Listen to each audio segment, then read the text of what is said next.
Melusines are beautiful creatures. They are the pride of Fontaine. Be sure to befriend them and cause them no harm.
Parties are a must for the...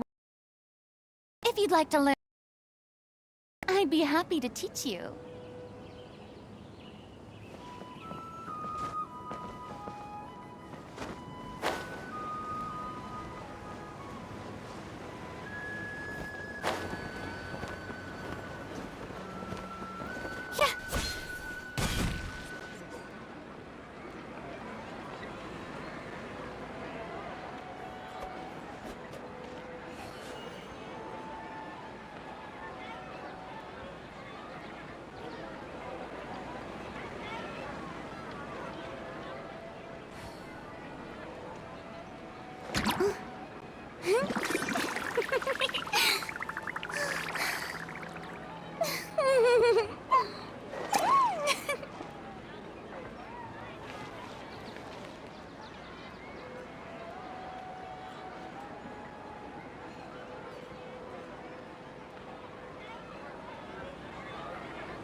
Boring!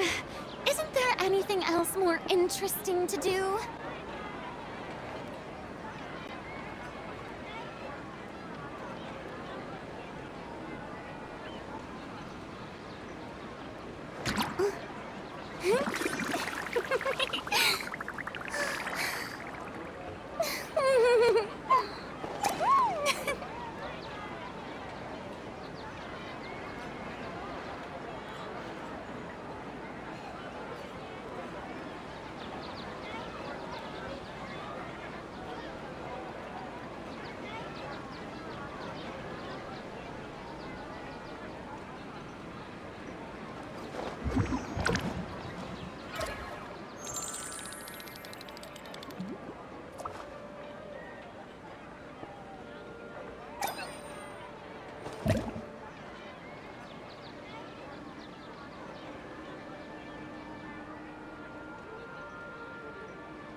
Tea parties are a must for the well-mannered. If you'd like to learn the proper etiquette, I'd be happy to teach you.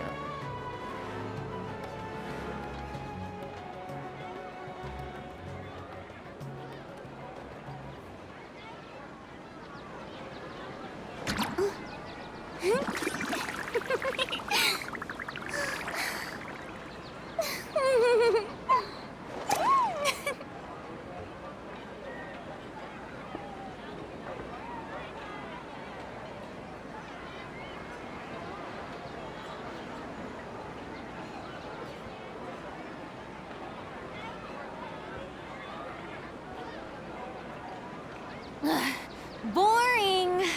Isn't there anything else more interesting to do?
Tea parties are a must for the well-mannered. If you'd like to learn the proper etiquette, I'd be happy to teach you.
Being too popular can be such a hassle.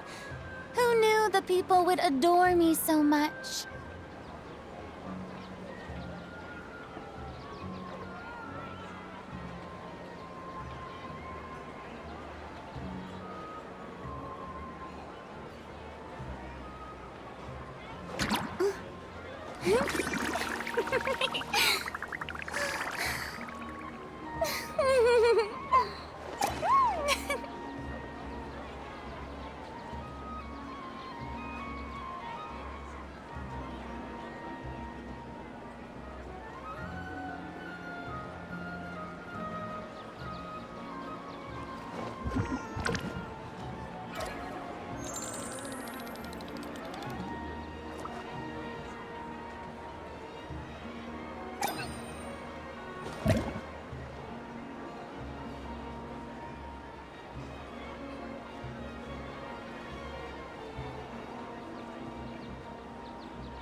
Tea parties are a must for the well-mannered. If you'd like to learn the proper etiquette, I'd be happy to teach you.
Boring! Isn't there anything else more interesting to do?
Tea parties are a must for the well-mannered. If you'd like to learn the proper etiquette, I'd be happy to teach you.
Inactivity serves no purpose whatsoever.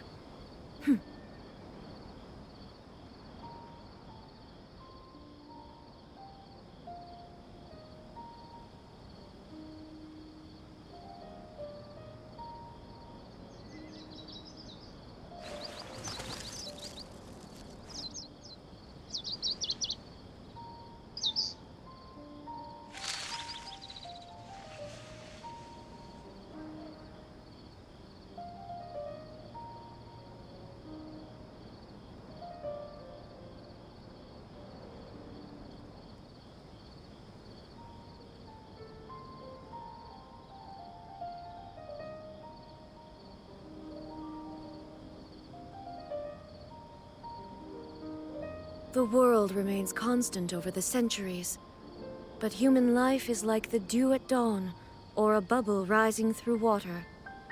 Transitory.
All the world holds dear is but a backdrop of constant motion. I stand before it, alone and unchanging.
I see the value in my own work, but I also see the meaning in all the endeavors of the...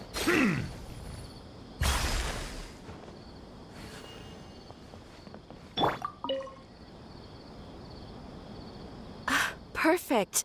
It's you two. I have a commission here that has your names written all over it. In fact, I'd even go so far as to say you're the only ones for the job. The only ones for the job? Huh. If our help is really that important, it's probably some Archon-class commission, right? The Adventurers Guild doesn't employ that kind of classification system. In fact, this commission is also probably not nearly as intimidating as what you're expecting. All it asks us to do is to find a missing person.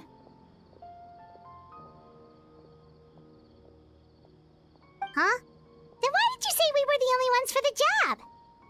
I came across this commission while reviewing our backlog not too long ago.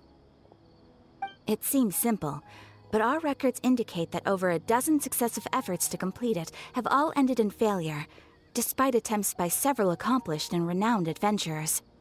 With the reputation of the Adventurers Guild and the performance of the Sumeru branch at stake, it's in our best interest to assign this commission to the adventurer with the highest completion rate over the past few years. Well, that's us for sure.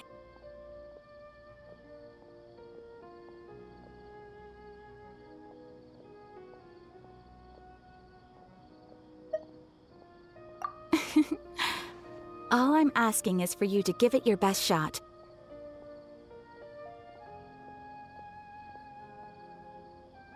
If it proves to be beyond your capabilities as well, I'll talk to the Commissioner about canceling the commission. Okay, so who are we looking for? And what is it about this commission that's made it so hard to complete? This commission was jointly issued by the residents of Vimara Village. They say one of their own villagers has gone missing. But the problem is, they don't know the missing person's name. They can only provide information about his general appearance. They're all from the same village, but they don't even know his name? If so many adventurers have failed to complete this commission, maybe this missing villager doesn't exist at all. Could it be some sort of a prank or something? Unlikely. Several villagers came by to issue the commission, and judging by their appearance and tone of voice, they seemed incredibly sincere. It certainly didn't seem like a joke to them. Besides, putting up a commission requires a processing fee. There aren't many upsides to a prank that costs Mora to carry out.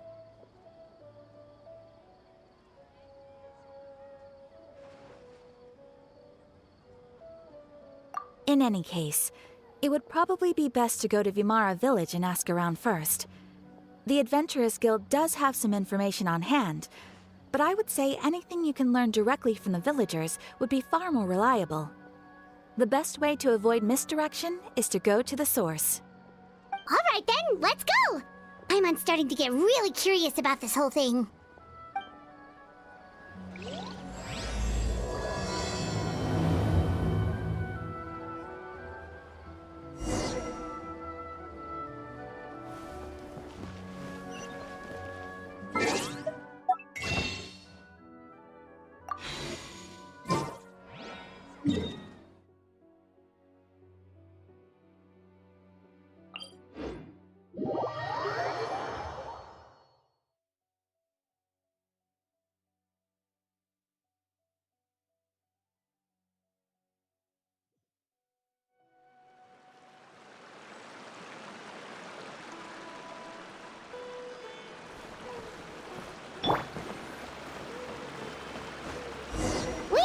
To Vimara Village! Why don't we talk to some of the villagers to learn a little bit more about the missing guy? If this commission is really as challenging as Catherine made it out to be, we're gonna need to carry out a very detailed investigation. Hello there. You looking to buy something? I do business in this area. Oh, no, we're adventurers. Catherine sent us to look into a commission here in Vimara Village. Ah, so you're here about that, then. Ah, you're not the first, that's for sure. We've certainly made a lot of trouble for you all. To be honest, we aren't holding out much hope.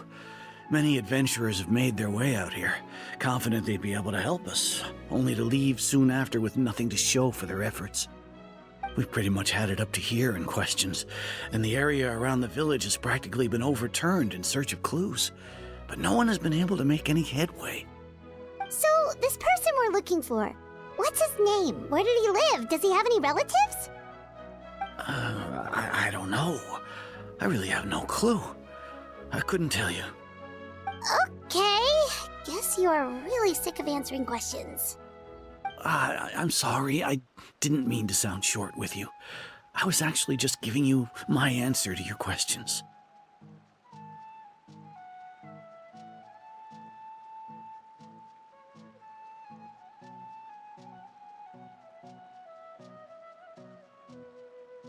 I know it may seem like we don't have anything to offer by way of information, but I promise you, we all have a very strong impression of him. When you live in the same village as someone, you develop a lot of memories together, you know? We just don't know the specifics. Maybe we did at one point, but that information is long gone by now. At least that's what everyone in the village seems to think. We've all exchanged what we know, and that was the only logical conclusion. All right, specifics aside then, what kind of person was he? Young guy, in his early 20s probably. Incredibly kind sort of person, always willing to lend a helping hand. I'd chat with him when I didn't have any customers. I even saw him stick out his neck for others on more than one occasion. Very interesting guy, that one. Now that you've started talking about him, you don't seem nearly as down in the dumps as you did before. Seems like he left a pretty good impression on you. But of course, everyone in the village is pretty fond of him. We wouldn't have issued that commission otherwise. There aren't many young people like him nowadays, so genuine and pure. To think that he just up and disappeared one day. I just hope nothing bad happened. Could he have just moved away without telling anyone? No, he's not the type to leave without saying goodbye. And anyway, moving away without being seen by a single person in the village, there's no way he would have been able to manage that. Huh. All right, thanks for the information. We're gonna go ask around some more.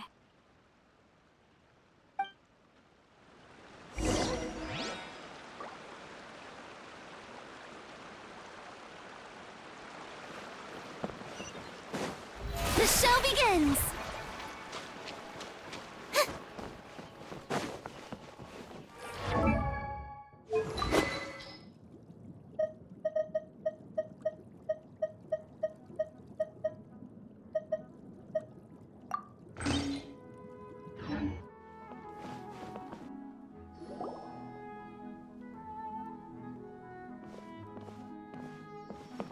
It's the guests I hear.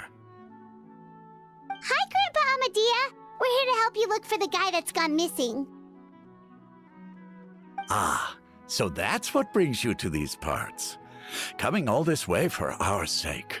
That's so very kind of you. With your help, I trust that young man's case is in good hands. Could you tell us a bit about him? Of course. I'm happy to help any way I can. With my failing eyesight, I'm afraid I can't offer much about his appearance. But I do remember hearing the sound of his voice. Not recently, of course. That loss has left me feeling quite empty. I don't think his parents are still living in the village. But somehow he never seemed lonely. In fact, he was usually the one offering companionship to others. He would often take time to visit the elderly or play with the orphans in the village. And whenever someone had something on their mind, he was there to listen with open ears. He always knew just what to say. As the village chief, I owe him many thanks. Helping villagers navigate difficult moments in their lives should have been one of my responsibilities. But he was often the one rising to the occasion. Wow. He seems like such a nice and gentle person. No wonder his disappearance affected you all so much. But, you wouldn't happen to know any details about his name, address, or family situation, right? I'm ashamed to admit it, but I just can't remember. No matter how you look at it, I should know those things. But for some reason, no matter how hard I try to remember, the information just doesn't come. Perhaps my age really has caught up with me this time. It's okay. There's no need to force yourself to try and remember. We'll figure something out.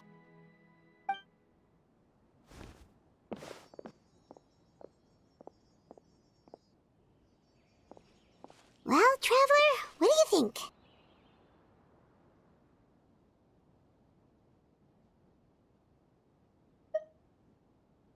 Paimon thinks so too. Like, the name thing. It's so weird that no one remembers his name. And nobody has been able to tell us anything about his family or where he lived. It's like this guy's been erased from reality or something. Wait, so you're saying it's not that he's been erased, necessarily, but more like he never existed to begin with? Okay, Paimon's gonna need some time to process that one. Someone who only exists in people's memories?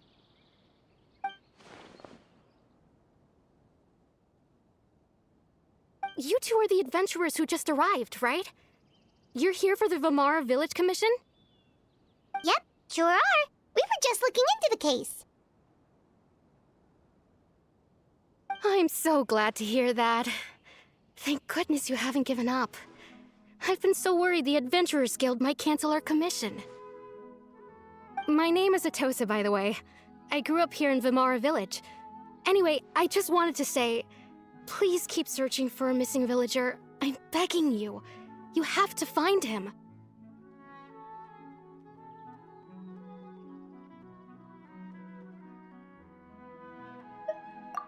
Yeah, no need to worry. We'll give it our best shot. So, were you close to the missing villager? Are there any leads you can give us? I'm not sure this counts as a lead, but follow me. There's a place I'd like to show you.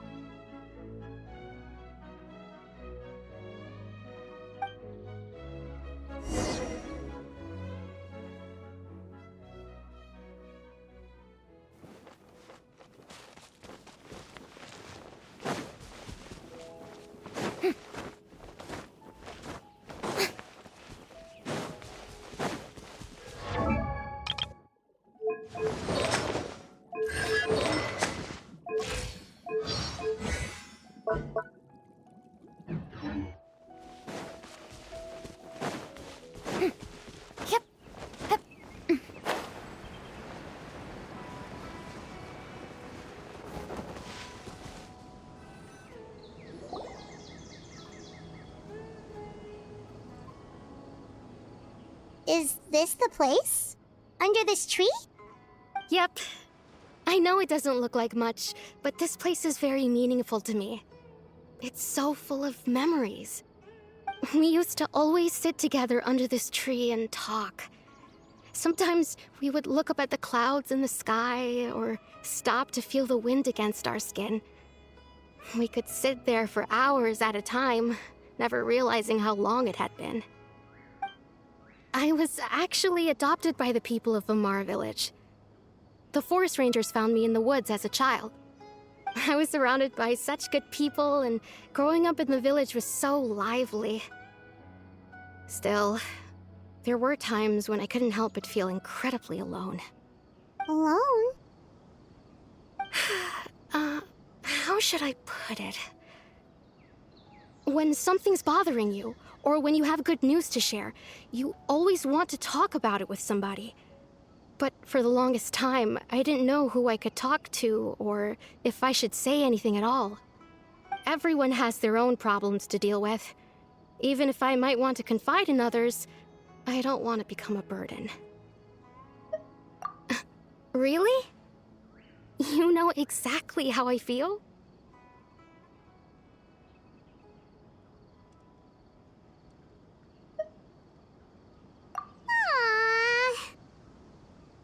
Wow, that sounds really nice. You're quite lucky. When it comes to our missing villager, well, I guess you could say that to me. He felt like both a family member I could rely on and a friend who could really understand me. No matter what came my way, I knew I could always talk to him. He was so thoughtful and pure, and patient, too. Whenever I talked to him, he would always seem so interested, as if the things I was describing were just as important to him as they were to me. Ever since he disappeared, there's been so much I wanted to tell him. No, none of those things matters now. I just really want to see him again. Wow, you two must have been really close. Did he ever tell you anything about himself? He mostly just talked about interesting things he saw around the village. He'd share a lot of his own wild ideas as well. Oh, right! I did ask him about his parents once. But all he said was, they're not here anymore. I didn't know whether that meant they had left the village or passed away, and I didn't want to pry. Still not much to go off of. Look at me. Talking your ear off and still nothing to show for it. I'm sorry I wasn't more help. The last time I talked this much in one go was when we were still together. Come to think of it, every time we talked, it always seemed to be around dusk, just like right now. Time always passed by really slowly. Even when it felt like we'd been talking for hours, the sun would still be at the same position in the sky. Well, time always seems to pass slower when you're relaxed, right? What's wrong, Traveler?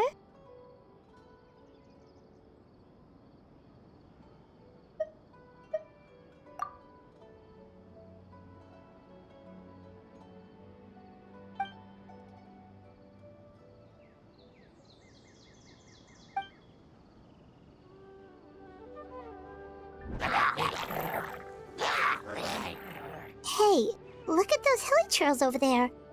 Doesn't it seem like they're acting a little strange?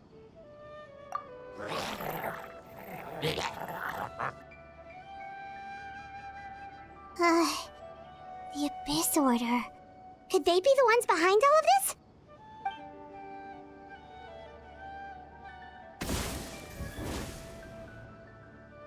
Uh-oh, we've been spotted! Quick, get ready to fight!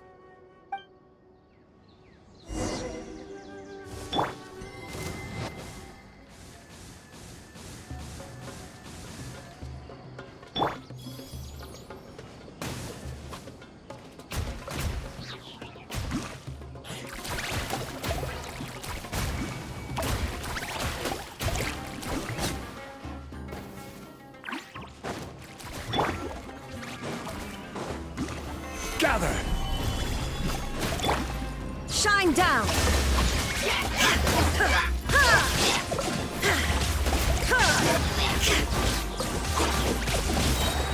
Torn to oblivion!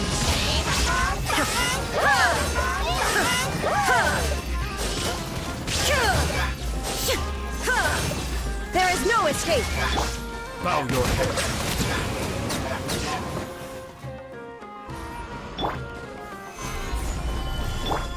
Yoo-hoo!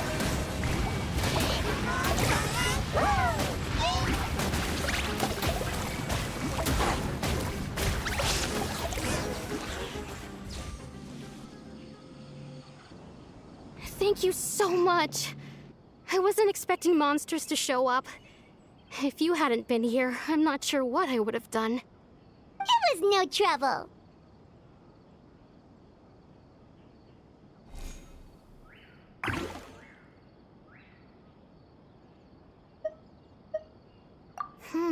Now that I think about it, the hilly trolls around Vilmara village have been a lot more active lately.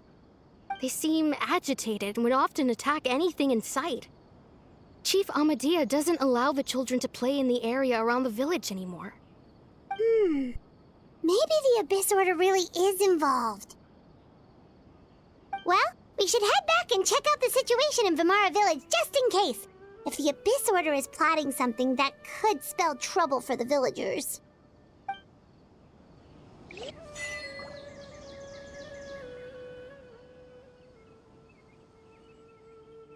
Wait a second. That person... It's Dainsleif!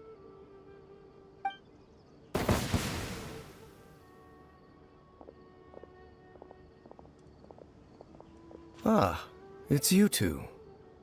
Oh, a friend of yours? Well, I'll leave you all to it then.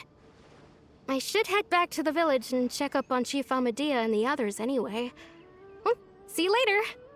Yep, see you later, Atosa!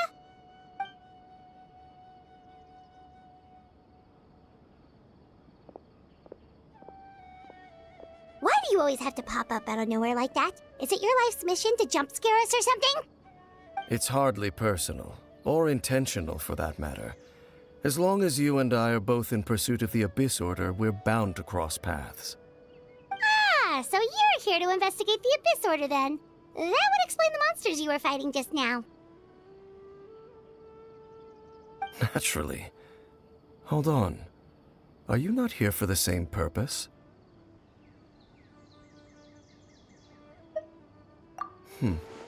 No matter. It may have taken you a while to catch on, but I'm sure you've also realized by now that there's something strange about this place. The Abyss Order is most certainly planning something in this area. Or worse, their plan could already be in motion. So you think the Abyss Order is behind the hilly trail activity in the area? As things stand, I highly doubt that is their primary motive. I would imagine the increased hilichurl activity is merely a byproduct of whatever it is they're really trying to accomplish. Still, the hilichurl activity is causing a lot of problems for the people here. We should stick around for a while and protect the village, don't you think? The best way to protect them is by figuring out what the Abyss Order is truly planning. That is how we prevent further tragedy. And you shall have them. I never intended to hide anything from you. Don't worry. There should be ample time to talk.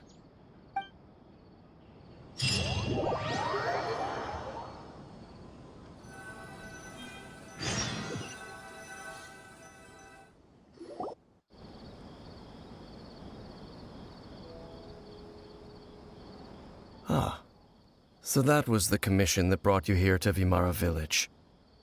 Someone who seems to only exist in people's memories. That is indeed quite intriguing. I would agree that it's unlikely you have a simple missing persons case on your hands. However, any possible connection to the Abyss Order is still unclear. It appears all we have by way of clues is increased hilichurl activity, and that is certainly not much to go off of.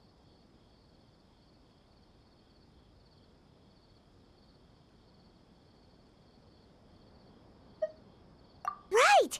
That mysterious voice he heard in his sister's memory. The one who called himself a sinner. Who is he?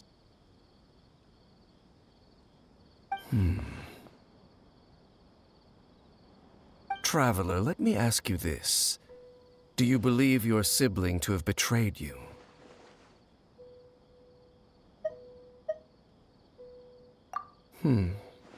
I sense hesitation in your words. After all, you still haven't figured out the whole truth of what happened. There's still hope for the two of you to reconcile. Irreparable damage has not yet been done. The sinner you wish to know about, his situation is different. He and his fellow sinners have long betrayed me, and long betrayed their nation. His name is Vedrfolnir, the Visionary. I'm loath to admit it, but he is also my kin, my older brother. Your brother?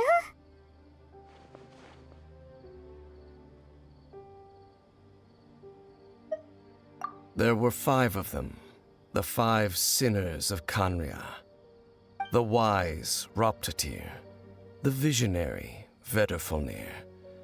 Gold, Rhine-daughter. The foul, Sertologi. And Rehir of Solnari, Rerir. No matter how eroded my memory may become, I will never forget their names. One day, I shall have my vengeance. Wait, some of those names sound really familiar. Rhine-daughter is the one who created Albedo. Sertologi is Skirk's master. And the one we just learned about, Dane's brother, Vedrfolnir.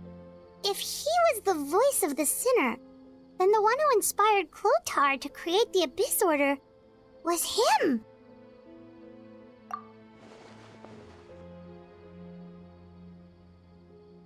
They were once people of great esteem in Kanria, those who carried the hopes of the nation. They were the best of their peers, outstanding in their respective fields. 6 of us, together. We should have been the ones to prevent the disaster. The ones to stop the Vinster King from continuing to rock the foundation of the world. Yet, deep within, the five of them craved something more. They could not resist the call of the Abyss, and divided among themselves a power that could destroy the world. So they became sinners, but also transcendent beings, each in possession of world-shattering power. And when the cataclysm occurred, not one of them stood up in defense of their nation. Not one came forward to prevent the tragedy, and for that, they shall never have my forgiveness. Indeed, if they are not stopped, the day is sure to come when they will also betray the entire world. Of course, as I said, I never intended to hide anything from you. So, Dane, what have you been looking into all this time? I've continued to investigate the questions surrounding the Loom of Fate. It's been quite some time since the initial operation was launched. By retrieving the eye of the first field tiller, we were able to stop part of their plan from coming to fruition. Oh, Paimon remembers! Weren't they going to use it to corrupt Osial and make a god or something? Indeed. However, it's obvious that was just some sort of technical experiment. The eye was integral to their plan, yet somehow, despite failing to obtain it, they've skipped the experimental phase and found some other way to keep moving forward. There are many signs pointing to that effect. Then what should we do? It's not too late, is it? Our most pressing concern is to determine the purpose of the Loom of Fate. From there, we'll be able to deduce the Abyss Order's true objective. Based on the intel I've gathered so far, I suspect the Loom of Fate is related to the ley lines in some way. The ley lines? Traveler, you were able to observe your siblings' memories last time, yes? I believe that was due to the fact that the ley lines in that area were unstable. My recent investigation has shown that Abyss Order activity in a particular area is usually followed by a series of issues with the ley lines. Wait, then our commission here in Vamara Village, the person who seems to exist only in people's memories, could it be connected?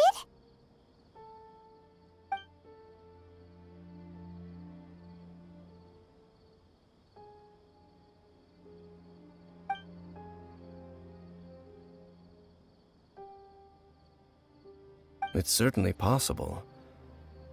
I'll join your investigation tomorrow. This missing persons case could very well turn out to be the key to unraveling these mysteries. Well, if we're teaming up with Dane again, we're gonna need all the energy we can get. Let's try investigating somewhere a little further away tomorrow.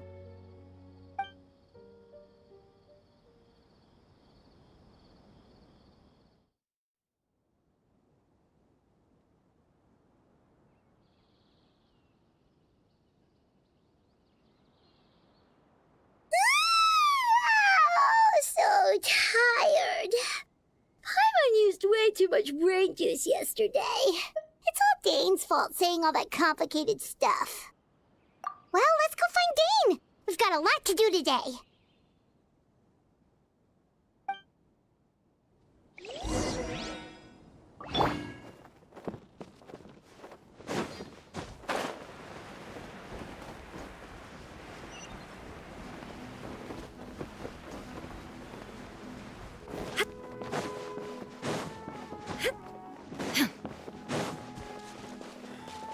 Researching human physiology is so much more interesting.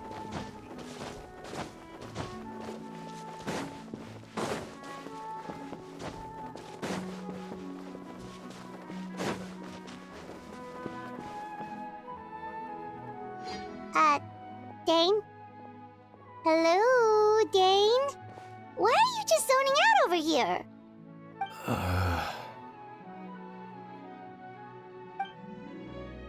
Did something happen?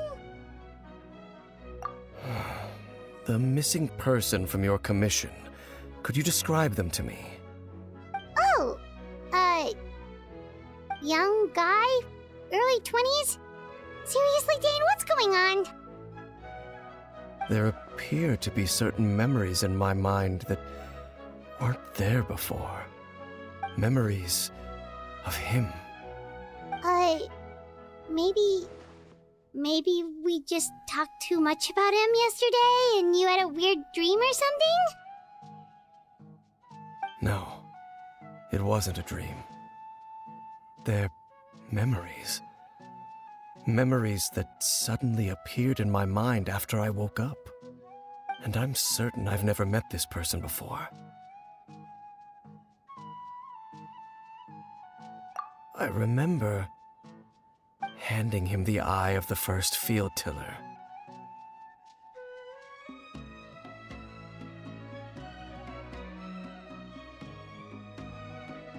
What? Okay, so this missing person definitely has something to do with the Abyss Order then! Indeed. And it appears he possesses the ability to implant memories into the minds of others. Wait then. All the memories the villagers have of him, could they be fake too? Maybe they never knew him at all. But why would he do something like that? Whatever the Abyss Order is planning, an important truth has been revealed to us this morning. What sort of truth? That their goal is still to obtain the eye of the first field tiller. They haven't stopped searching for it. I am the only person who knows its location. Perhaps implanting that particular memory was an attempt to interfere with my mind in some way. Your concerns are not entirely unfounded. I don't believe the Abyss Order is capable of altering reality like that just yet. However, considering their single-minded pursuit of the eye, I would say an equal level of caution is in order on our part. Come with me. We must check whether the eye is still in our possession. Oh, so you're going to take us to where you hid it?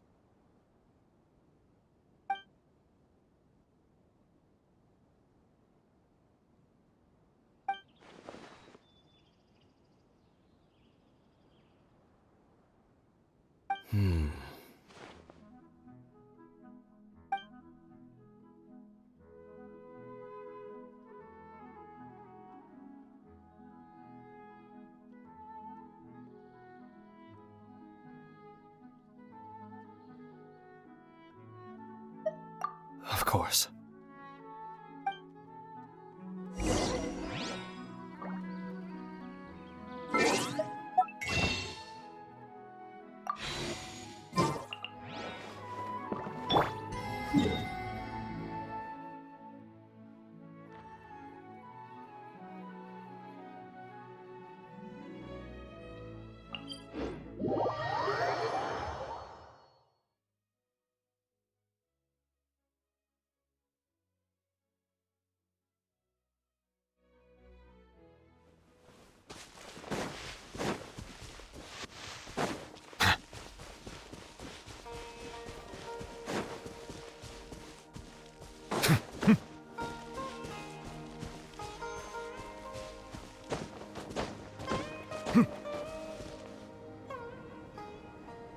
So you hid it way out here?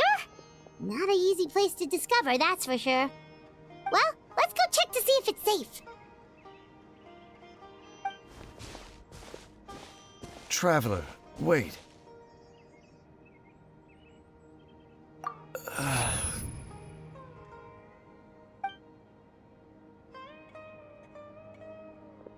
We've no time to lose. Let's head inside.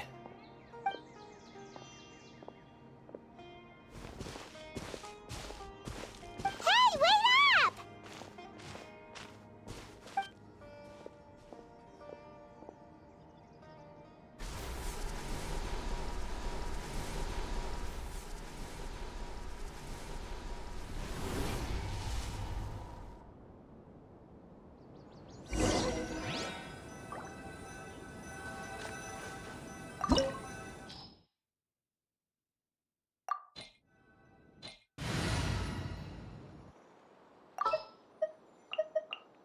Prepare to be amazed.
Silence!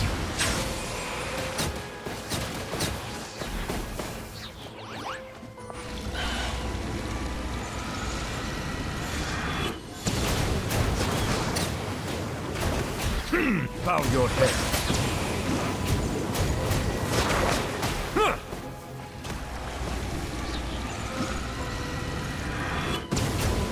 It appears the mechanisms here have changed over time. You can access the upper floor through the side door. Perhaps you should try reactivating the mechanism over there.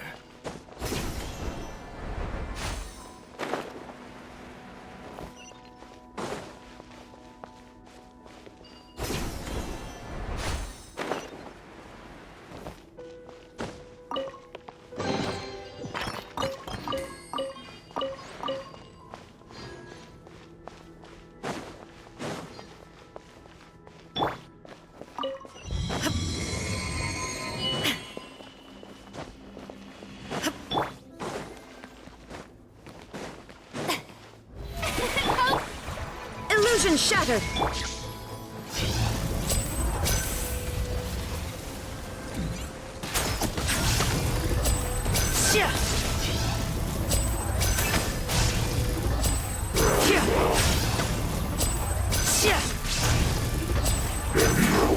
Step right up.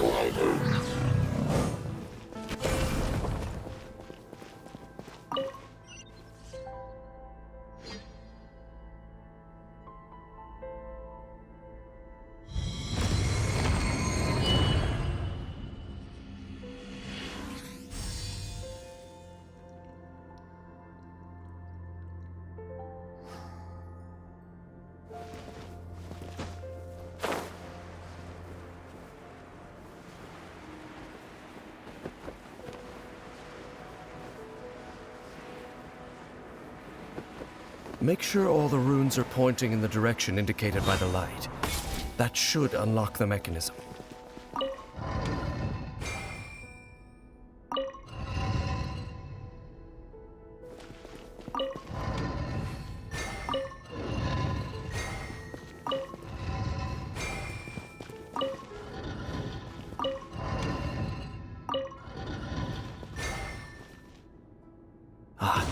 The door's open. Let's go. Our destination is just up ahead.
So long as the audience thinks that seeing is believing, there's no limit to the number of tricks I can pull off.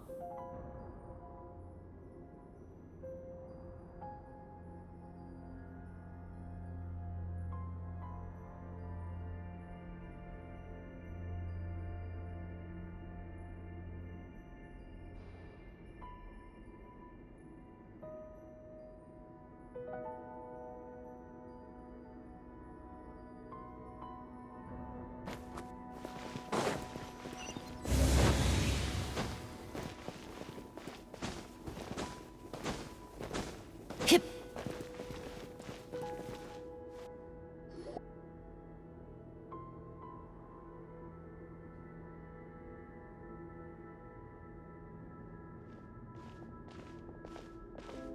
Looks like we can't go any further.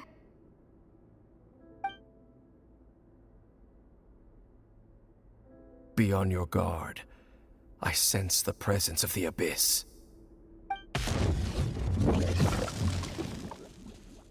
It's the Abyss Order! They're here!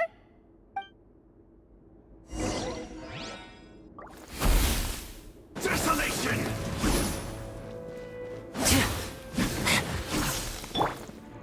May I present? There is no escape! A round of applause! Mortals!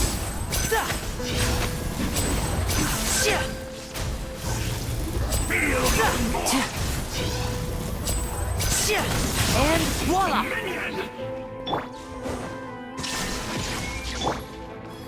The show begins!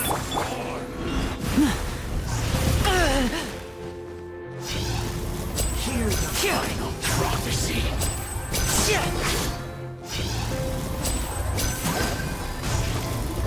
Desolation!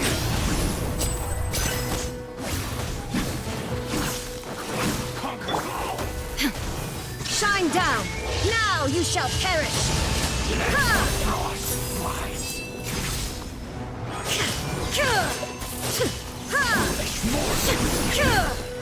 There is no escape! How brilliant! Fall nevermore!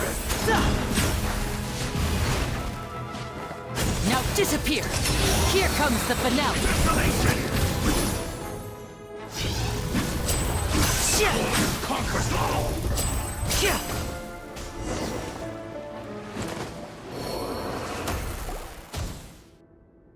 Just as I suspected. The false memories were a trap. The Abyss Order just wanted to follow us here. Now that they're in the vicinity, we should have a chance to see... Dane? What's wrong? Can you feel that? There's been a disturbance in the ley lines. It must be the work of the Abyss. Wow, you must be really sensitive to that sort of thing. Paimon doesn't feel it. You too. Do as I say. Use that mechanism over there and leave this place.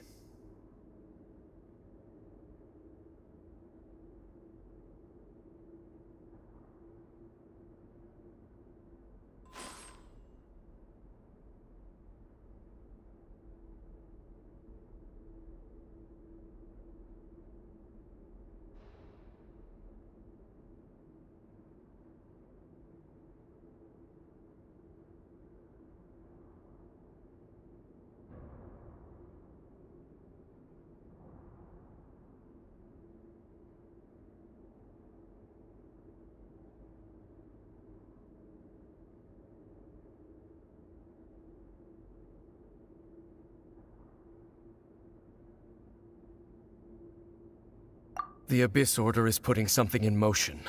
If you return to Vimara Village, I suspect you might finally have the opportunity to locate the missing villager. Just think of it as a way to divide and conquer.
I knew going along with your trap would be the only way to meet with you face to face.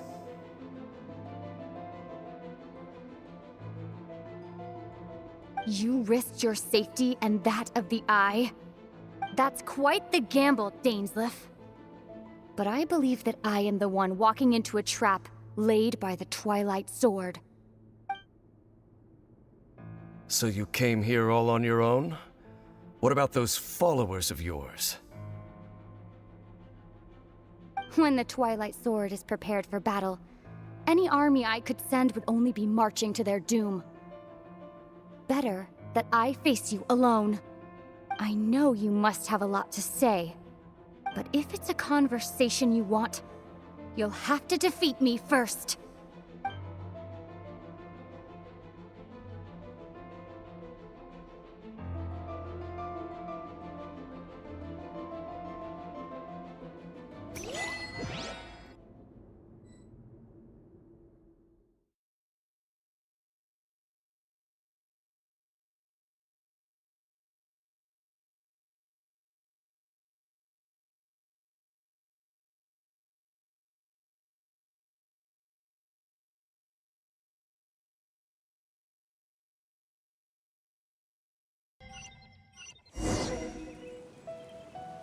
The Abyss Order's on the move. The ley lines are all out of whack.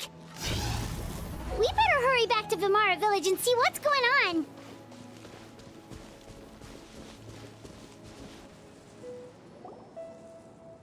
Hey, look at those hilly trails over there.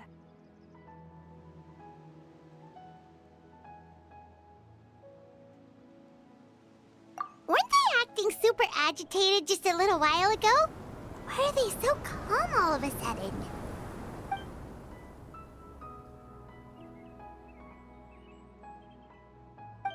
In the New World, they bade farewell to the shrouded sun.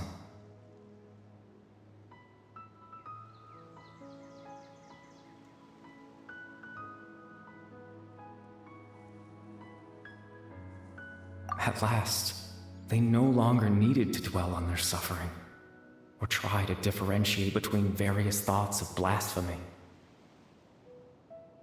Such was the price they paid, and thus their souls became cleansed and pure.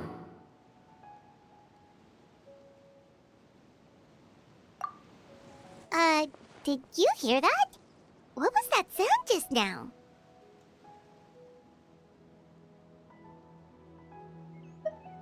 It sounded so gentle. Could that voice be comforting the hilichurls in some way? Oh, this is weird. Let's check if this is happening anywhere else.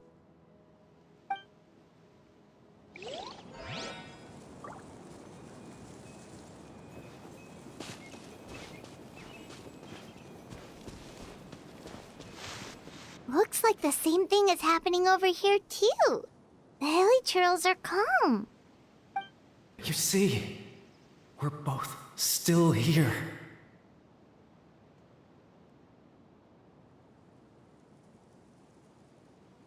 We've reclaimed an endless amount of time to love. Release your tears. You no longer need to hold back your sorrow.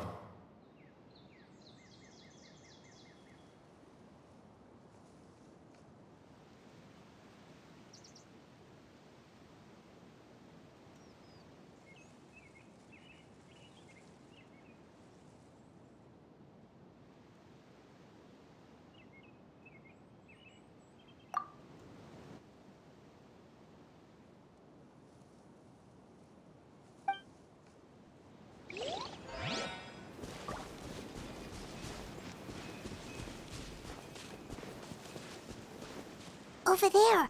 It looks like they're sleeping. In the end, he whispered softly.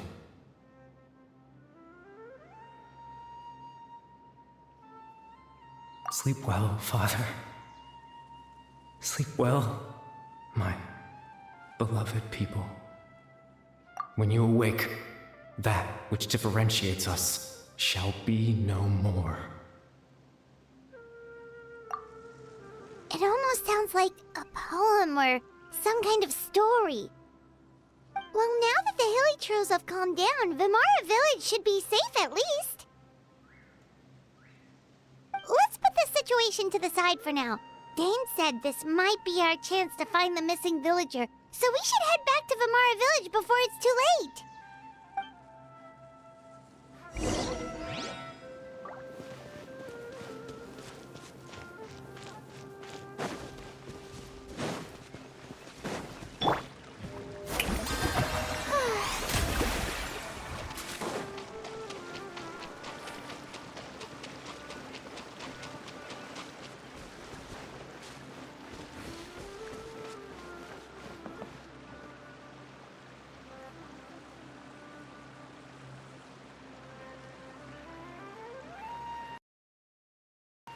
It's much better here.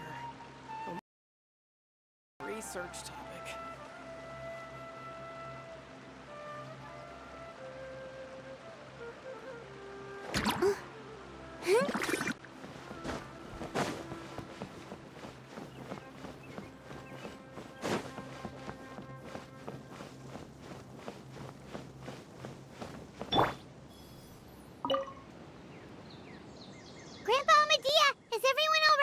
The Abyss Order seems to be up to something nearby. The Abyss Order? This is the first I'm hearing of it. Thank you for your concern, but as far as I'm aware, it's been business as usual here in the village. Well, that's good to hear. Oh, also, you didn't happen to come across any clues about the missing villager while we were gone, did you? Someone's gone missing, you say? Who would that be? Huh?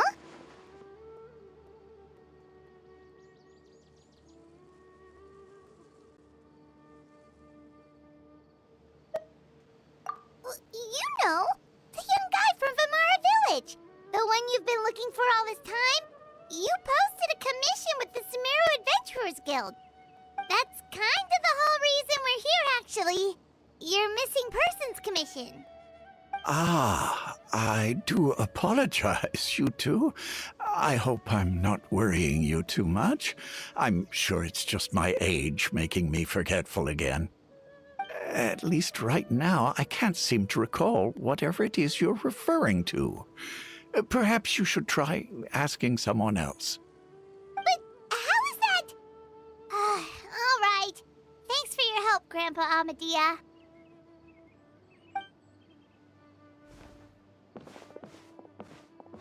Something's definitely not right. We just talked to Grandpa Villager. There's no way he could have forgotten all about him just like that. What do you think, Traveler? Could everyone's memories of the missing villager have been erased again?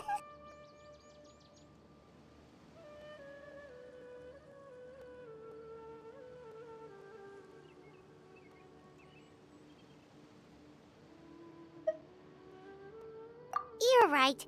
We should narrow down the possibilities first. Let's go ask someone else then.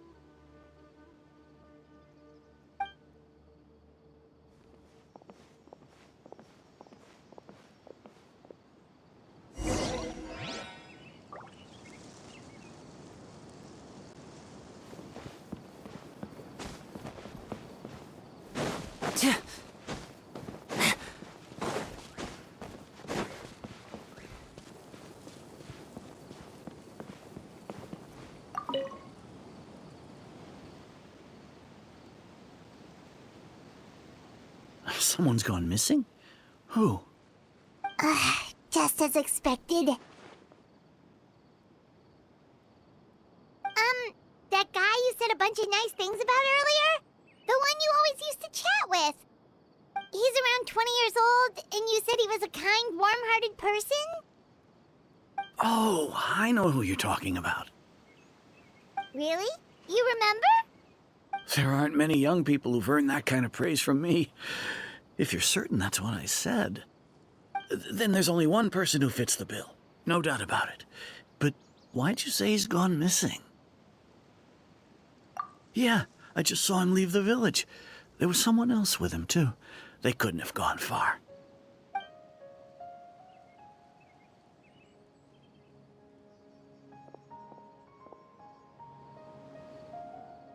Strange.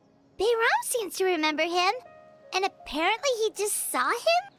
Do you think maybe it's not that there's something wrong with people's memories, but that we've somehow returned to a time before he went missing?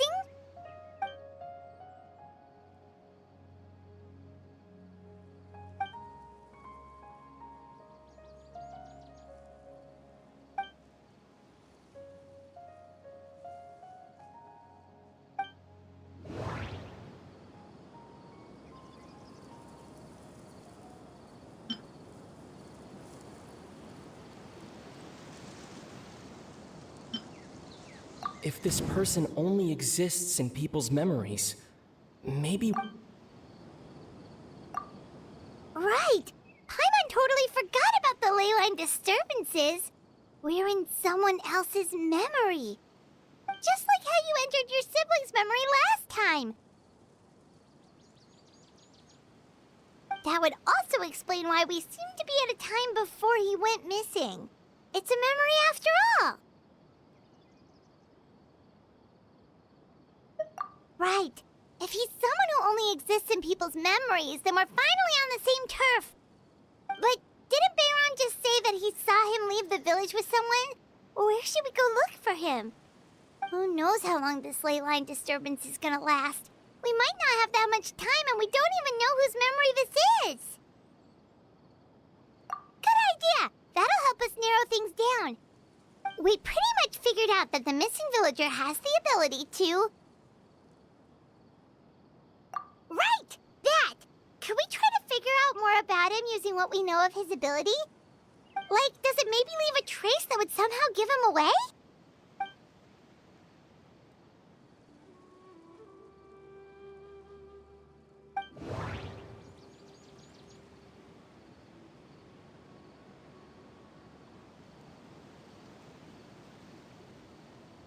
All the memories seem to be set in or near Vimara village. But No. Based on... If time... No wonder! All this time and the sky hasn't changed a bit! That must mean time isn't passing! That's the tell of the fake memories! The implanted memories are basically taking place outside of the regular 24 hours of the day. If the memories included the regular passage of time, it would be easy for people to tell that something was off. Like there could be overlap or something. People might start to wonder why they remember doing two different things at the same time of day. That's why he makes sure the memories take place at a specific moment in time rather than over a period of time.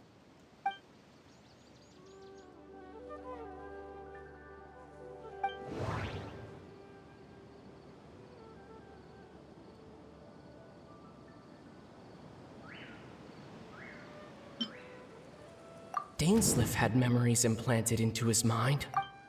No. The color of the sky. Oh, right! That's exactly what Atosa described! Come to think of it, every time we talked, it always seemed to be around dusk, just like right now. Time always passed by really slowly.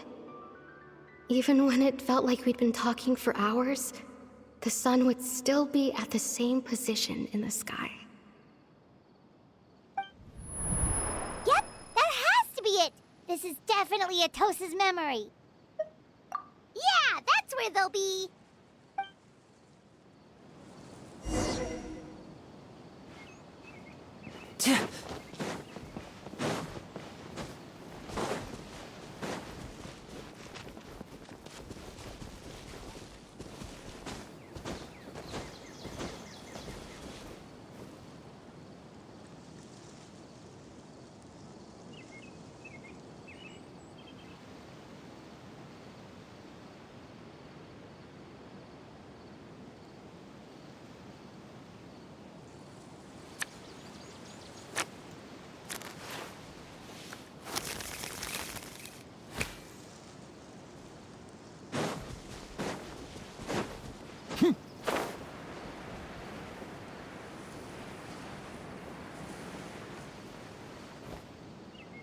So, you see, Granny Jahiet was a mercenary when she was younger. She just talks like that out of habit. She's not trying to scare the children on purpose. Oh, there I go again. Always talking about my own things. Do you maybe have anything you want to share? It's okay if you don't. You could also just talk about what you think of me? Oh, I think you're an incredibly strong and thoughtful young woman. You'll meet many amazing people and live a very happy life. You won't miss someone like me. Huh? Are those your friends over there?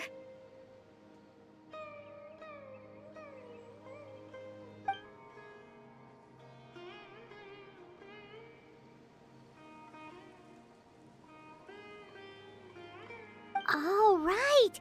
This version of Atosa hasn't met us yet! Friends? I guess you could say that. It must have taken them a lot of effort to find me. So, I should see what they need. I'm sorry, Atosa. We'll have to continue this conversation another time. Another time, huh? Yeah, okay. I'll head back to the village then. Talk to you some other time.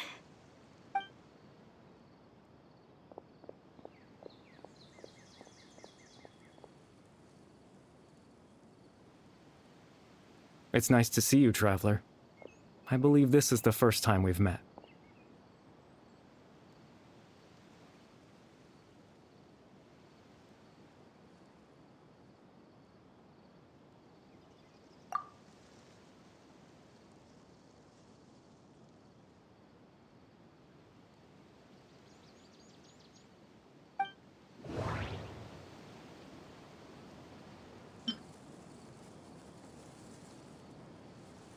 born into abject sorrow. You're Kari Bear Alberic. Oh, you know me? That's quite the surprise. I don't believe I've met you before. Oh, I see. It was the memory, wasn't it? Your sibling's memory. You saw the me from back then. This is Atosa's memory. I came here to say goodbye to her. But I suppose I'll just leave her a message instead. Come, let's find somewhere else to talk.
I suppose you could call it the realm of my consciousness. I'm someone who no longer exists in the real world, after all, as you well know. It's nothing. I still have enough strength to play the part of a good host. I've always hoped that I'd get the chance to talk to you like this, and now, the time has finally arrived.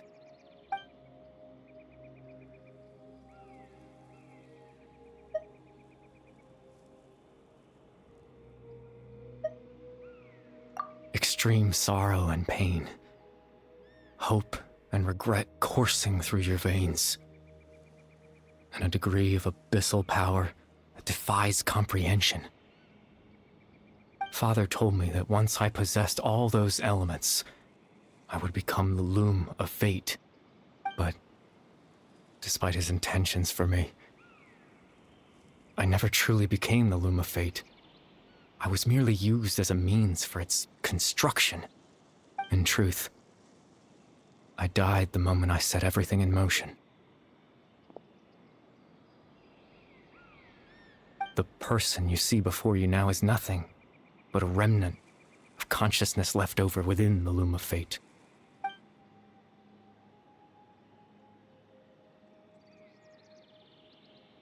As for your question, the loom of fate is a device capable of weaving ley lines.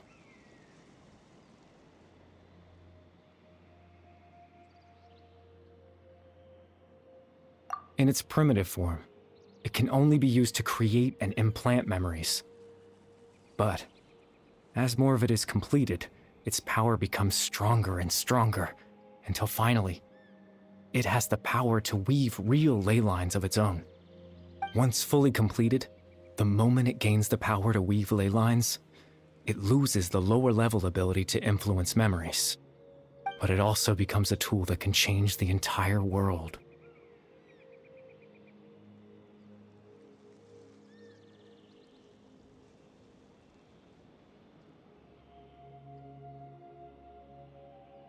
Yes, I have the ability to control the loom in its semi-completed form. I suppose you can think of it as a form of compensation. After all, its existence cost me my life.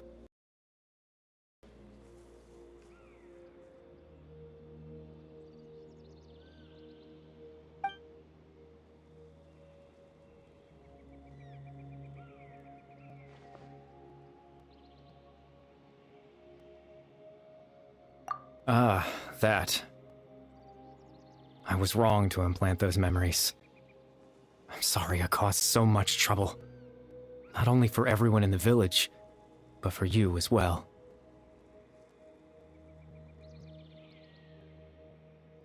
I just wanted them to feel like I once existed in this world.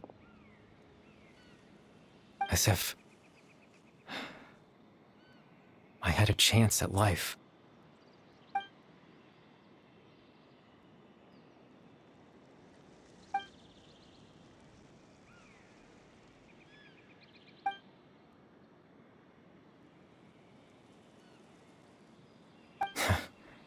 I know what you must be thinking. Why would I do something so meaningless?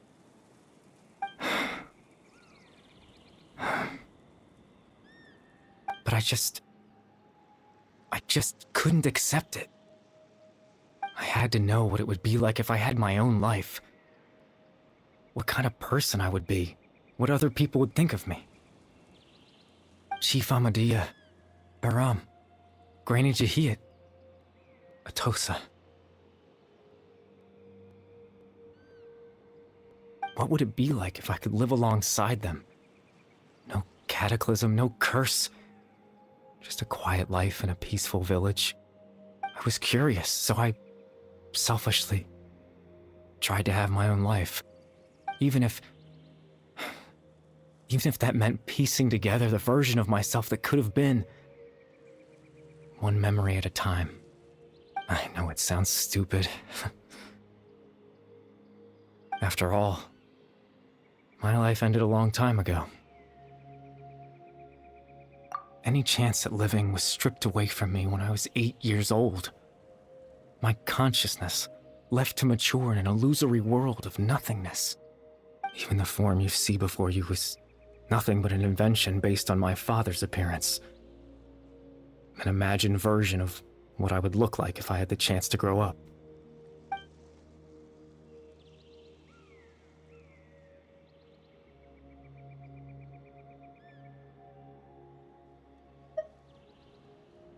I know. But there's nothing I can do to make them find me.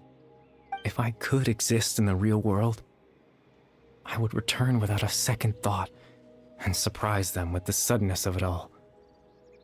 But, well, that's not possible for me.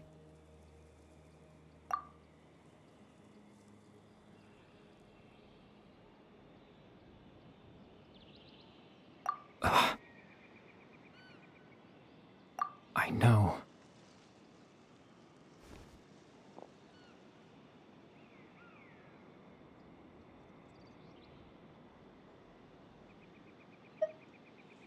Captain Dainsleif.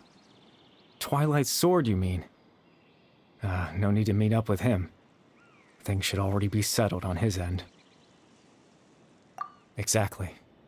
As someone who could only exist in people's memories, the fact that I'm able to talk to you in my consciousness like this can only mean one thing. The loom of fate has already been completed.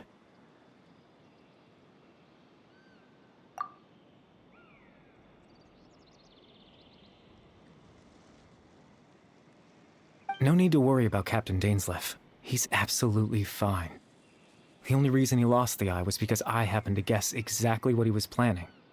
Captain Dainsleif has had the eye inside his body this whole time, hasn't he?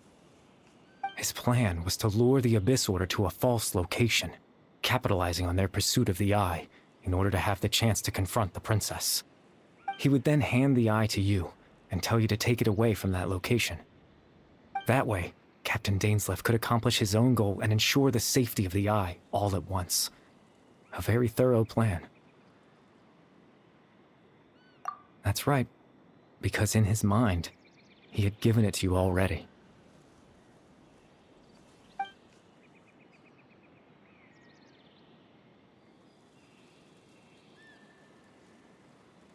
before you two entered that false location.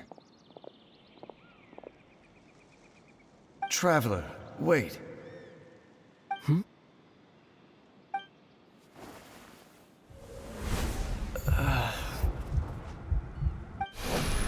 We've no time to lose. Let's head inside.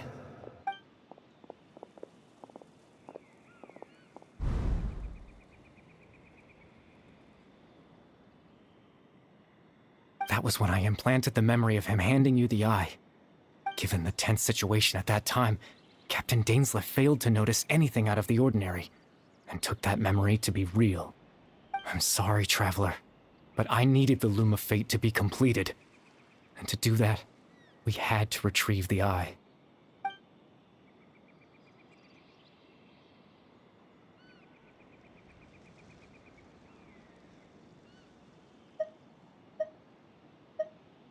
I promise I'm not trying to conceal anything from you, but I truly have no idea what the princess is planning. Tevat's ley line system is deeply entrenched in the planet. Creating new ley lines can neither replace nor extend the ones that already exist. In the face of everything they could be planning, I fear I'm too insignificant to even get a glimpse of the bigger picture. In any case, I had my own use for the Loom of Fate, and my goal, at least, has been achieved. You remember my father, don't you? Clotar Alberic. I believe you saw him in your sibling's memory. After he used the power of the Abyss to restore consciousness to my hilichurl form, I suffered from an indescribable level of mental anguish. To comfort me, my father told me a story, that this was a fairy tale world where I had to take on the form of a little monster. That story managed to dispel my fears, even if just for a moment. My goal was simple: to use the Loom of Fate in its near-completed form, when its ability to create memories was at its strongest, to implant a specific memory into the minds of the hilichurls. In that memory, I would tell them a story, just like my father did for me. It was a story of fairy tales and love.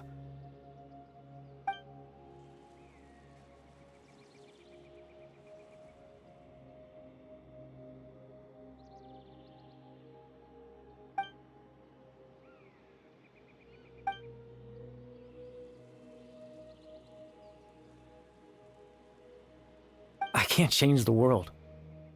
Not when I lost the very right to exist within it. Implanting those memories, that was the most worthwhile thing I could offer.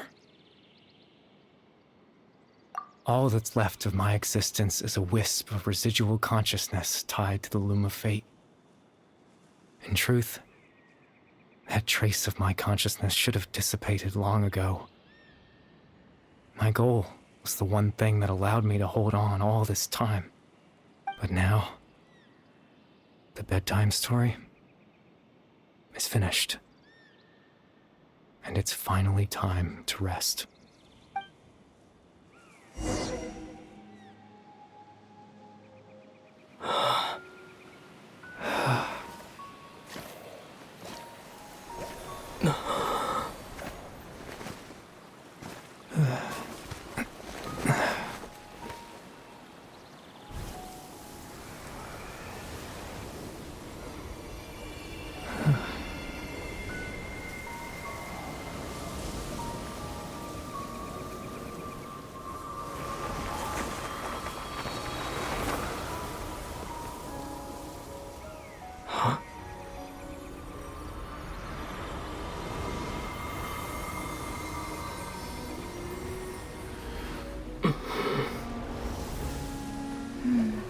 Looks like I was too late to see Kari Bear one last time.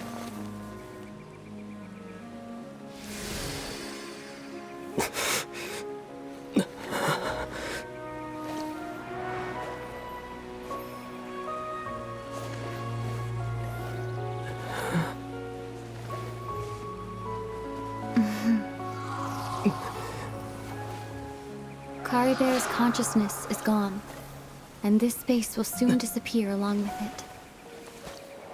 Neither of us belongs here. That's why we're not tangible. Were that not the case, I'd love to hug you too.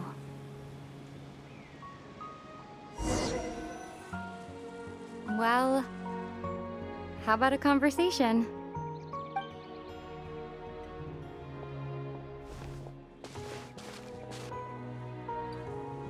The chance to just stop and talk like this is certainly not easy to come by. Wouldn't you agree? That battle earlier was tough. The one against Dane, I mean.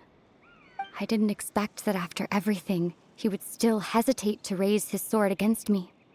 Were it not for that, perhaps I'd still be no match for the Twilight Sword. Even after 500 years. The loom of fate, huh? I still haven't found a way to utilize it to its full potential. But there's still time before the heavenly principles awaken. Yes, for 500 years now, ever since the cataclysm in Conria, there's been no sign of activity. Not long ago, you witnessed the Hydro Archon destroy her divine throne. Yes? Such a flagrant disregard for the rules, and still Celestia took no action.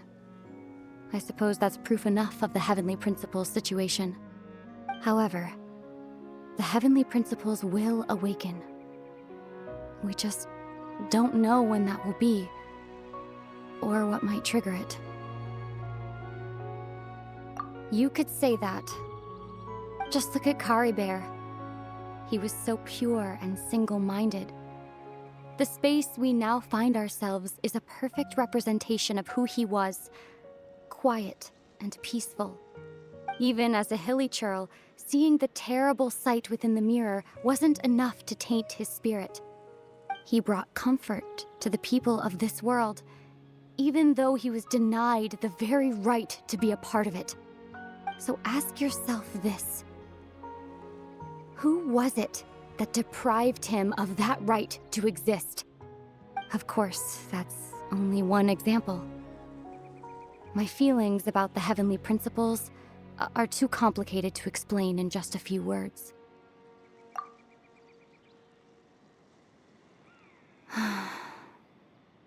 Ether?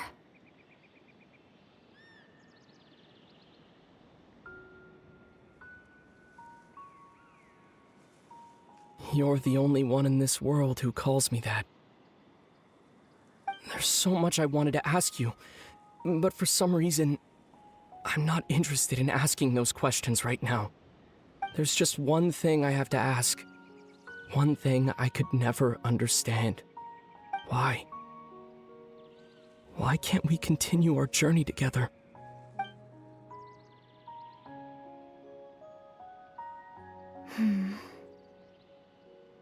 At the end of my journey, I arrived at a place known as the Sea of Flowers at the end. Do you remember?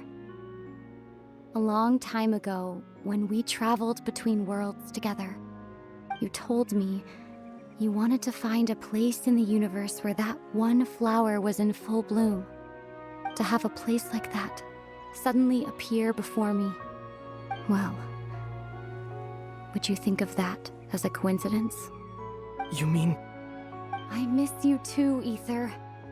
But as this war continues to rage, and as I continue to seek that final answer, I don't even know how to face myself sometimes, let alone my own brother. Huh? What's going on? This space has lost its tether. I doubt it'll be able to exist much longer. In fact, aside from our inability to physically interact with each other, there's something else you should know about this space. With Kari Bear gone, we won't be able to remember anything that happened here. Everything in this space will be wiped from existence, including all memory of our reunion. You're only telling me this now?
Oh, Paimon woke up a little earlier than you, so Paimon will fill you in. The villagers said that they saw us sleeping near the village yesterday. They couldn't wake us up no matter how hard they tried, so they decided to just bring us back here. Oh, and Dane came by just now. It looked like he was injured. He didn't say anything, though. Just made sure that you were all right and left. Kinda seemed like he had a lot on his mind, but that's Dane for ya.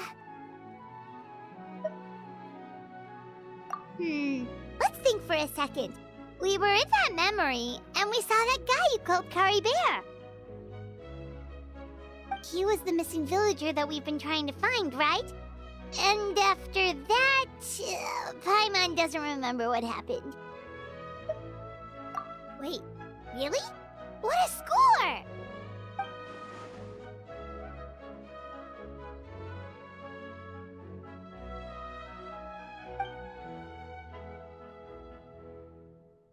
Well, what happened after that?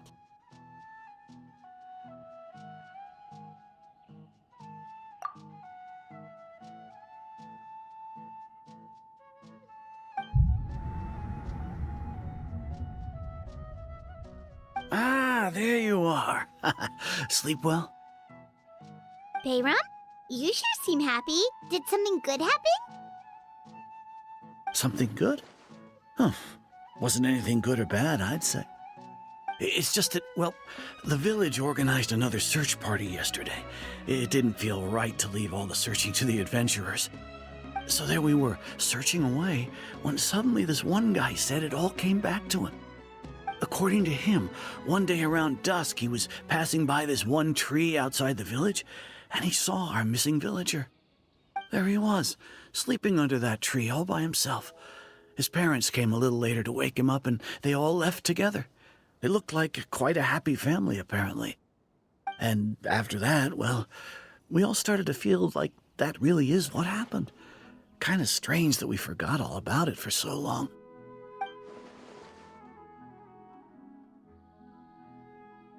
Oh, and we also remembered his name, Kari Bear. Now, that's not a name you hear every day. Would have been helpful if we remembered it sooner.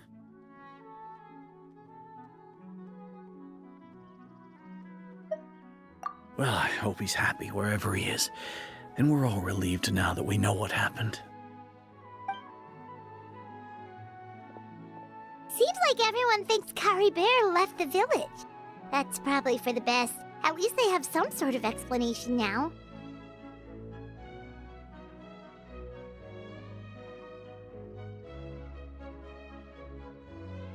Paimon wonders how Atos is doing. Maybe we should go check on her. If she hasn't remembered like everyone else, we can tell her what happened. Paimon didn't see her in the village just now, so she's probably at the tree. Come on, let's go talk to her.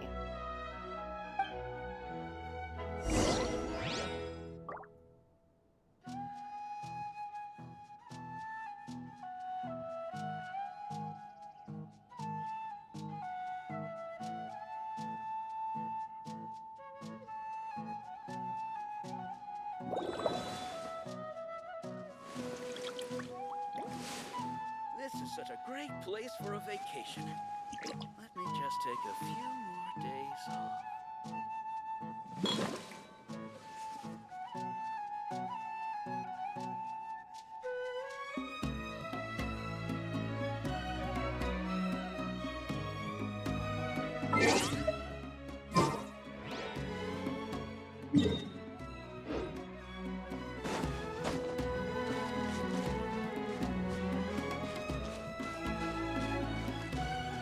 There's no rush.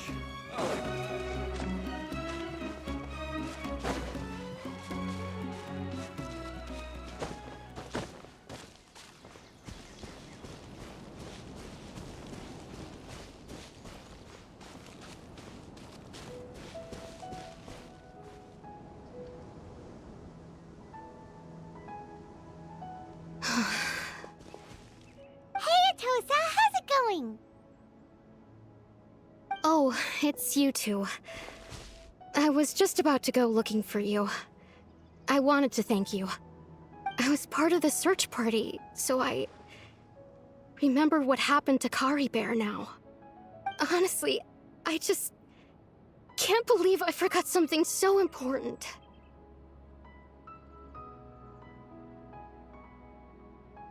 He always seemed to appear out of nowhere, and now he left just as quickly. If Kari Bear wants me to forget about the time we spent together, then I'm willing to try. I relied on him for a lot of things, but I'm sure with enough time, even the deepest of attachments can fade.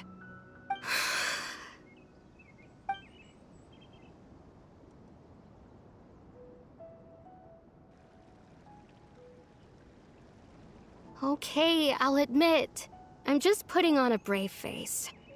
I was dumped, wasn't I? Otherwise, why would he just leave like that without saying goodbye?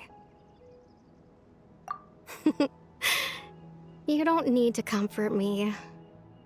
I'll be okay. It's just like Kari Bear said. It's the things we overcome that make life more precious. And you know, if he has a heart, maybe he'll come back and see me one day. Anyway, thanks for all your hard work, you two. I promised I'd help Granny Jahiet with something, so I should head back. Goodbye. Well, that should be it, right? Everyone's lives can go back to normal now. Oh, right! Weren't you about to tell Paimon what happened after your conversation with Kari Bear?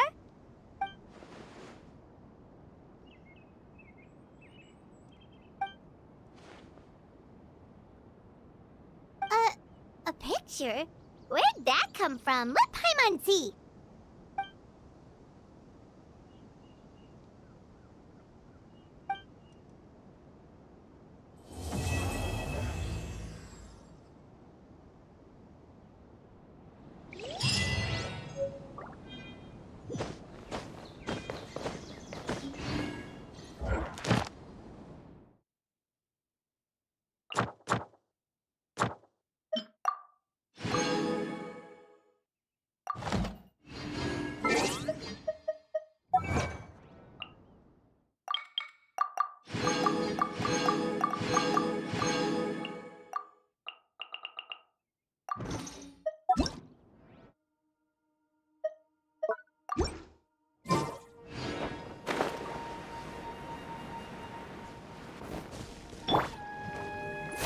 Shower me with praise!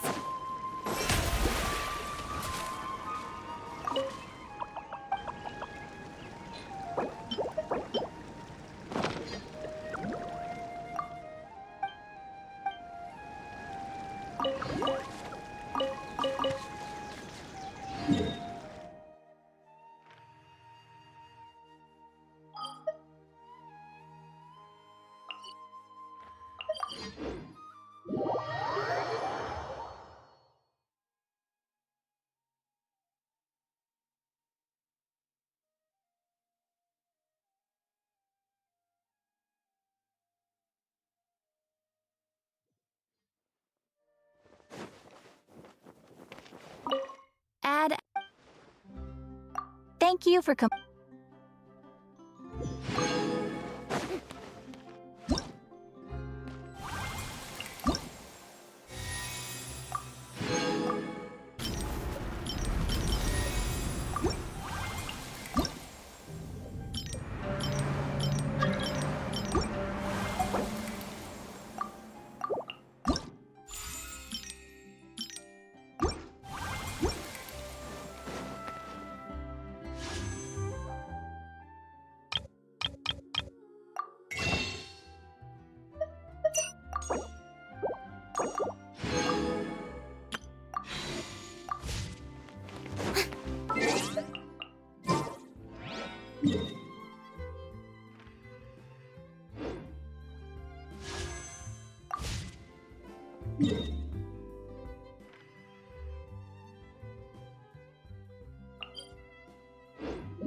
Quietly now.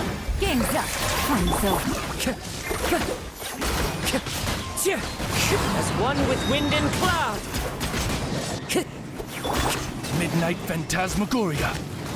An oversight on my part. Be sanctified.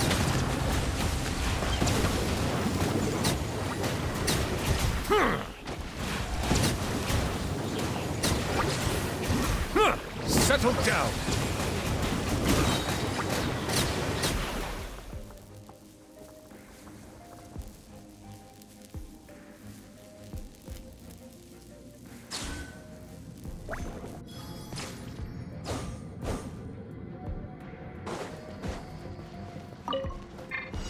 And voila! Solidify. Let the world collide! Inazuma shines eternal! Illusion shattered! Let's get this show on the road!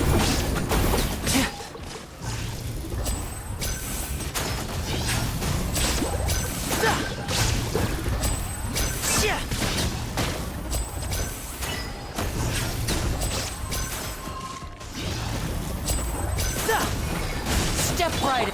There is no escape! A round of applause! Order guide you. Gather. Now you shall perish! Illusion shattered! Ha! Ka! Ha!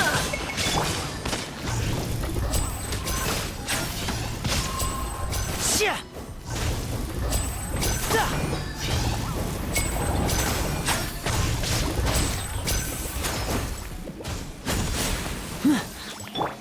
There is no escape! Solidify. Let's get this show on the road!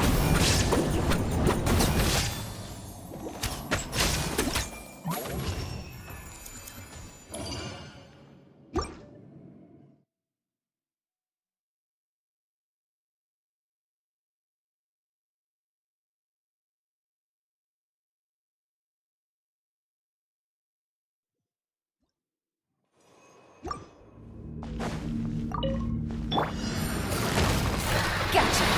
Things are about to get dicey. Fallen leaves, adorn my night into the wind. Wings of darkness! Come, sever the... Quietly now.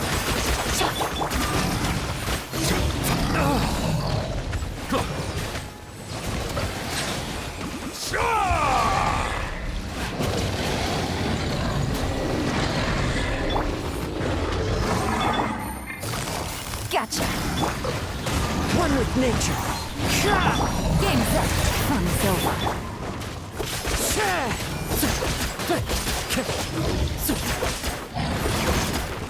Into the wind. Clouds high. The birds come. Silence. The tides beckon.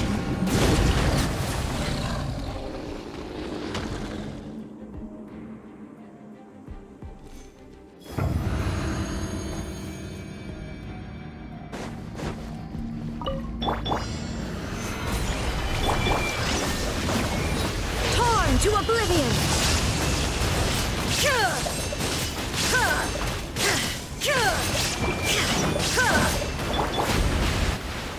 Gather. Ah! May I present? Let my name echo in song!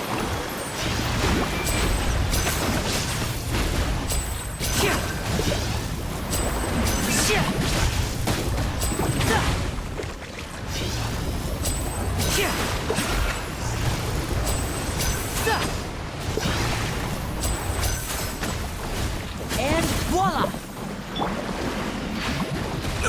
Careless. Stabilize. Here comes the finale! This is order. How brilliant!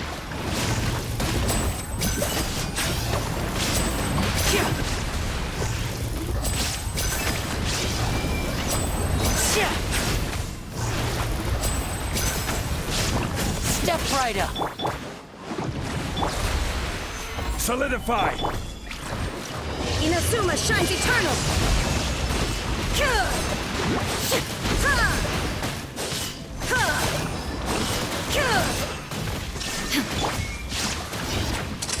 A round of applause.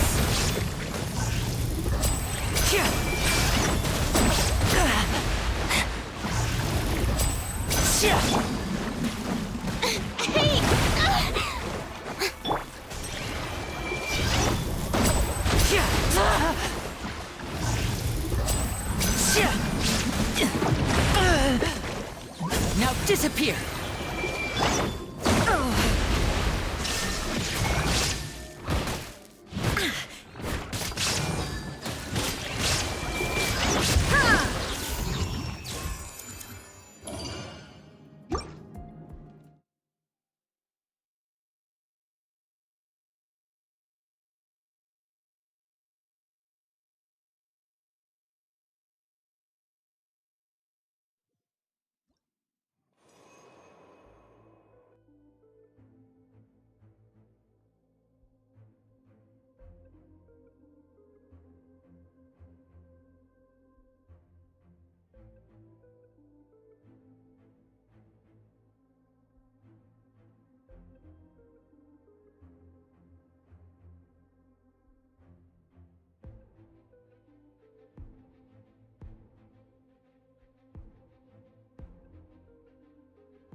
The wind knows.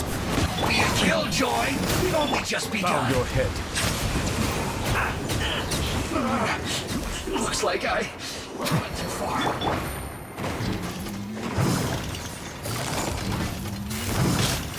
Things are about to get dicey.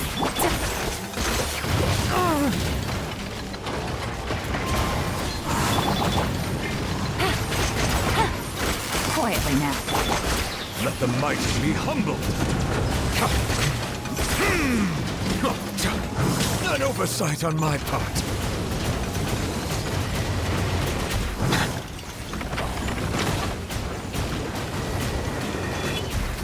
Silence!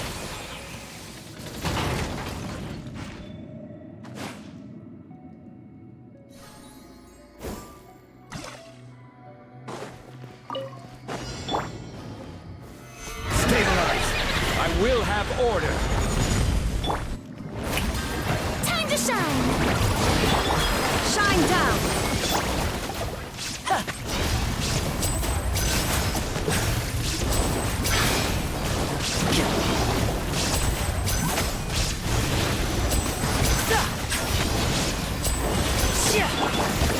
Torn to oblivion!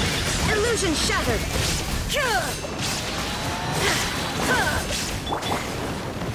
Solidify! Let's get this show on the road.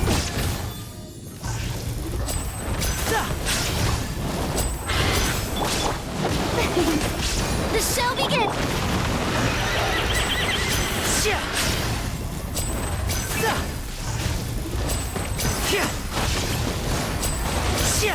Step right up. Shine down! Gather!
leave out any extraneous details. Those are no concern of mine.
Need to hire a duelist?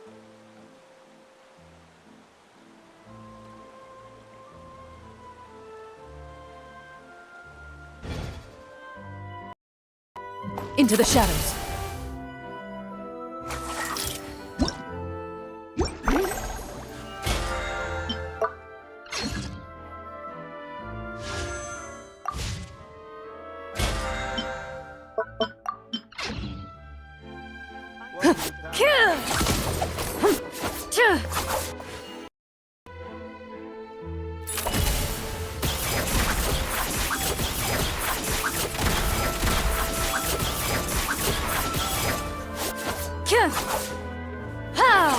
The weather's nice like this tomorrow as well.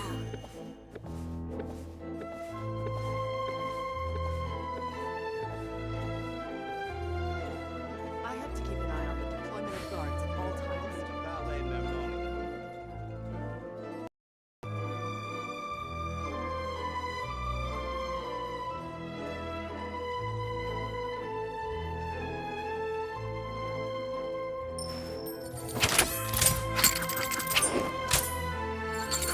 The weather's nice like this tomorrow as well. I have to keep an eye on the deployment of guards at all times.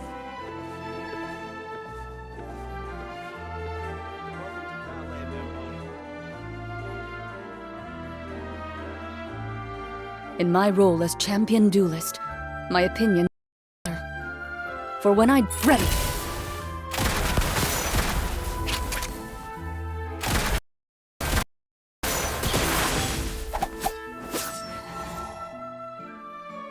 Welcome to Palais Mermoni. I have to keep an eye on the deployment of guards at all times.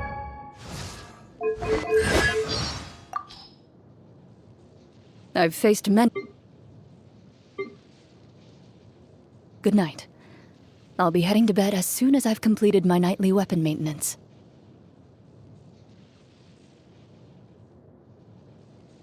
Happy birthday. I have a gift for you. It's a short sword necklace that I made myself. In the Marechaussee Hunter's tradition, on a new member's first...